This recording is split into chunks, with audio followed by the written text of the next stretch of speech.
Hi everyone, welcome back. This is Kara with the People's Harm Reduction Alliance and co-founder of the Harm Reduction Doula Collective. We're going to talk about in this video some comfort measures that you can take during labor and delivery, or that you can ask folks who are in your labor and delivery room, whether that's a doula, a support person, or sometimes a nurse or midwife to help you with. So these are also things that you can some of them are things that you can just do yourself. So here's some ideas. Movement. Before you get an epidural, you may be able to move more freely on your own. And so as your labor progresses, sometimes like going for a walk, or as you're trying to jumpstart your labor, going for a walk, walking up and down curbs can help get baby into position, can shift your hips and little movements to get baby closer. As you're going further into labor, your pelvis, which is made up of a bunch of joints, you have 3 in the back, 1 in the front, is going to start making moves and contractions to get baby closer and closer into the birth canal and positioned for pushing. So when you are moving, you're allowing baby to shift into these little pockets of space. It's kind of like parallel parking. You're trying to get baby closer and closer and closer to making an exit. So that could look like dance. It could look like stretching. Lean into your intuition. If your body is asking you for a certain type of movement or a certain type of stretch, whether that is getting onto your hands and knees, whether that is squatting down, whether that is side lying and lifting up a leg so that you're kind of opening up one hip versus the other. Moving around can be a really powerful comfort measure to relieve some stress or pressure that's being put on your body, but it can also be a really helpful and supportive process to getting baby closer to exiting your body into the world. So changing positions, moving, bolsters, asking for warm blankets or for a peanut ball, a birth ball to sit on. It can be just changing the position of your bed to be more upright, allowing gravity to help guide baby down and into the hips. Hip squeezes can also be a really great one. If you don't have somebody to give you hip squeezes, sometimes you can have one person help you take a sheet and wrap it around your hips tightly so that it's giving some compression. And that can really do a lot to alleviate some of that pain from your hips feeling like they're being pulled apart. And it can also help open up the joints into your lower pelvic floor. It sounds really counterintuitive. We think of the body opening by spreading the hips outward, but when we spread the hips outward, we sometimes create a pinch and close the pelvis inward, the birth canal inward. If you think about it, like when you spread your legs wide, it tilts the back of your hips and your pelvis in. When you close your legs together, it actually opens up your sits bones to allow more space for baby to come out. So sometimes creating some pressure and some compression around the hips to alleviate some of that stretching and that pain in the hips and open up the birth canal can actually be really relieving. Vocalization, whether that is telling yourself like I can do this, whether it's telling yourself like fuck this contraction, whether it is just screaming and releasing some of that energy from your body, or it could be singing, it could be talking, however you want to like express yourself in that moment, and that if that meets your needs, go for it. Counter pressure. So counter pressure can be applied to your sits bones, to your tailbone, to kind of guide like the pain or the pressure away from your lower back, especially if you're having back labor. It can be really supportive. It can also help with getting baby in position. Food and water. you may not be able to eat later into labor and delivery, especially after you've had an epidural. So when you're in your early stages of labor, if you're able to eat or drink, whatever feels good to take into your body, whatever foods feel comforting, whatever there is to drink that is going to give you the energy to get through this and make you feel more comfortable. We don't want to fatigue out because we're not nourished or we're dehydrated. So making sure that you have access to those. This can be part of your birth plan. Anticipating things like snacks that you like or something that you might like to drink, whether that's like juice, water, Gatorade, whatever, to be put into your birth bag, brought by your doula, brought by your support person. Giving yourself that comfort.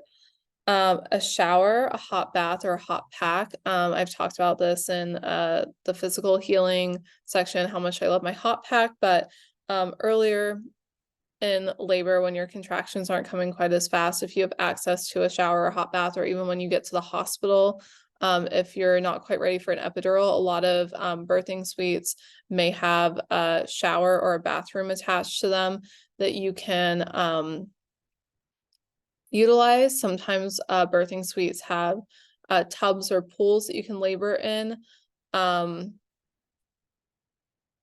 until the point of delivery. A lot of hospitals don't allow you to actually deliver in the tub.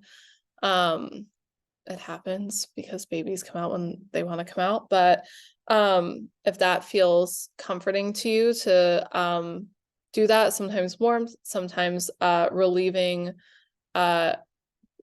gravity can help alleviate some of the pain. A sense of privacy. So,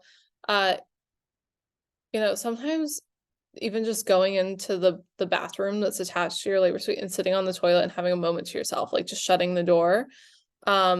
Obviously before you have an epidural, because, or if somebody's able to help you to the bathroom, this is an option, but that can also be a comfort measure, or just like literally asking people to leave the room and giving you a moment of privacy, or having only a select few people in the room. Dimming the lights. Hospitals tend to be pretty bright. It can be overwhelming. There's a lot of sounds, there's a lot of shutting doors. It's an echoey space. So sometimes minimizing the amount of sensory overwhelm by like taking down the lights and making it quiet, or putting on your own music can be really helpful. Like, you're allowed to bring in your own music. You can choose your lighting.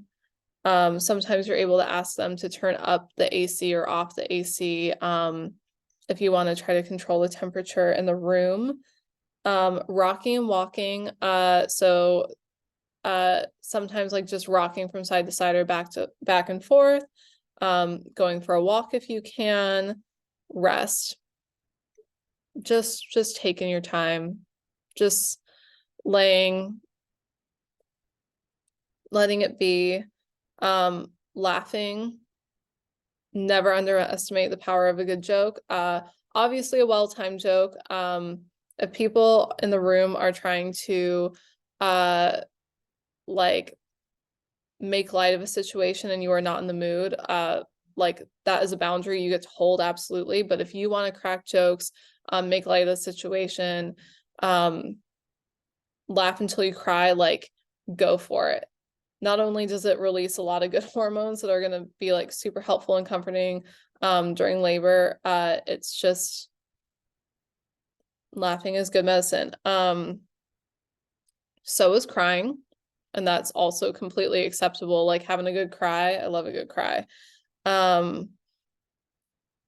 Depending on where you're birthing and who has training around you, acupressure can be an option. It's just providing little pressure points, like sometimes it's little seed pods on certain pressure points that can help relieve pain.